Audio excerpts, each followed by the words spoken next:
خواتین ذات ایران میں ایک شہر ہے گیلان. اس شہر کو جیلان بھی کہا جاتا ہے.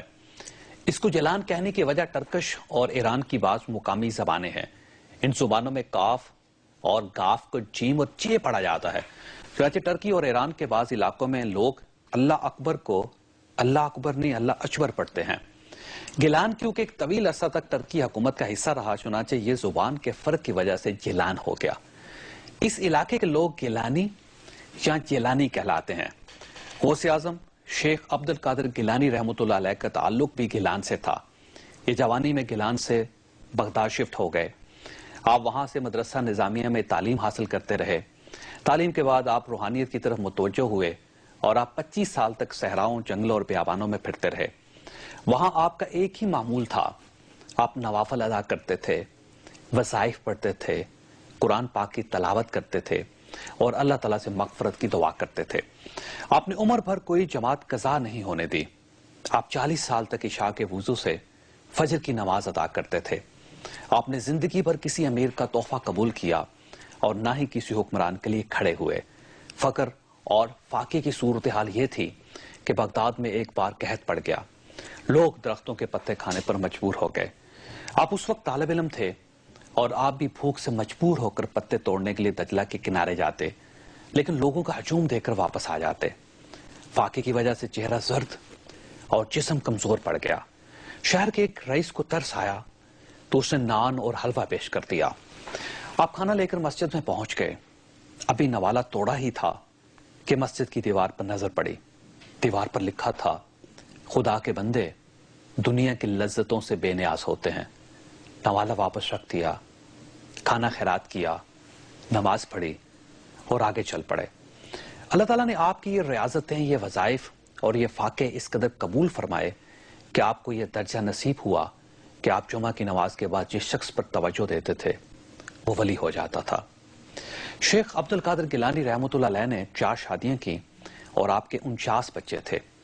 آپ کی اولاد میں سے کچھ لوگ ملتان آ کر بس گئے. یسر رضا گیلانی اور آج کے چیف جسٹس تصدق حسین جیلانی انہی لوگوں کی اولاد میں سے ہیں. یسر رضا گیلانی اپنے حسب نسب کی عزت اور وقار کا خیال نہ رکھ سکے اور بات اب نئے چیف جسٹس پر آ کر رک گئی ہے. تصدق حسین جیلانی کے پاس 6 ماہ اور 23 دن ہے.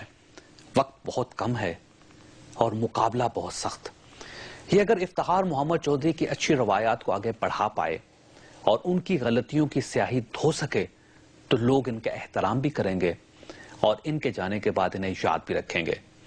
لیکن اگر یہ ایسا نہ کر سکے تو پھر ان میں اور ان کے کزن یسر رضا گیلانی میں کوئی فرق نہیں رہے گا. لوگ انہیں غوث پاک کی اولاد کا کریڈٹ تک نہیں دیں گے. لیکن اب سوال یہ ہے کہ نئے چیف جسٹس کو کرنا کیا چاہیے؟ نئے چیف جسٹس صاحب کو فوری طور پر چند بڑے اقدامات کرنے چاہیے. مثلا انہیں پروٹوکول کی وہ روایت فوراً ترک کر دینی چاہیے جس کی بنیاد سابق چیف جسٹس نے رکھی تھی.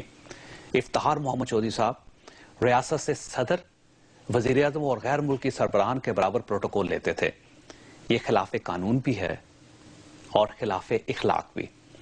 چیف جسٹس کو عدلیہ کو میڈیا کے ٹکرز، ٹاک شوز اور بریکنگ نیوز کی قید سے بھی رہا کرنا چاہیے. عدالت میڈیا کو صرف فیصلے جاری کرے، میڈیا کو ڈے ٹو ڈے پروسیڈنگز کی کوریج کی اجازت نہیں ہونی چاہیے، کیونکہ میڈیا کوریج بھی انصاف کے راستے میں بہت بڑی رکاوٹ ثابت ہو رہی ہے. سو موٹو نوٹس کے لیے بھی ضابطہ اخلاق بنایا جائے. سپریم کورٹ کو ہر ایشو کا سو موٹو نہیں لینا چاہیے کیونکہ اس سے لوور جوڈیشری کا سسٹم متاثر ہو رہا ہے. چیف جسٹس کو لوور جوڈیشری کے لیے بڑی اصلاحات کرنی چاہیے کیونکہ ملک کے 90% مقدمات لوور جوڈیشری تک محدود رہتے ہیں اور وہاں کے حالات انتہائی خراب ہیں. سپریم کورٹ کے بارے میں یہ اعتراض بھی کیا جاتا ہے کہ یہ پاکستان پیپلز پارٹی کی مخالف اور نون لیگ کی سپورٹر ہے. اعلیٰ عدلیہ کو یہ تاثر بھی ختم کرنا چاہیے. اس کی نظر میں سب برابر ہونے چاہیے اور سپریم کورٹ فیصلوں کا گودام بن کر رہ گئی ہے. موجودہ چیف جسٹس کو ان فیصلوں پر عمل درآمد بھی کروانا چاہیے اور یہ ساری ذمہ داریاں نئے چیف کے کندھوں پر آتی ہیں. کیا چیف جسٹس تصدق حسین جیلانی یہ سب کچھ کر پائیں گے؟ چیف جسٹس نے عہدہ سنبھالتے ہی کل کے فل کورٹ ریفرنس کے کیمرہ سکینڈل کا سو موٹو نوٹس لے لیا. کیا ملزمان کو سزا بھی ہو سکے گی یا پھر یہ معاملہ انکوائری تک محدود ہو کر رہ جائے گا۔ ہم آج کے پروگرام میں ان تمام ایشوز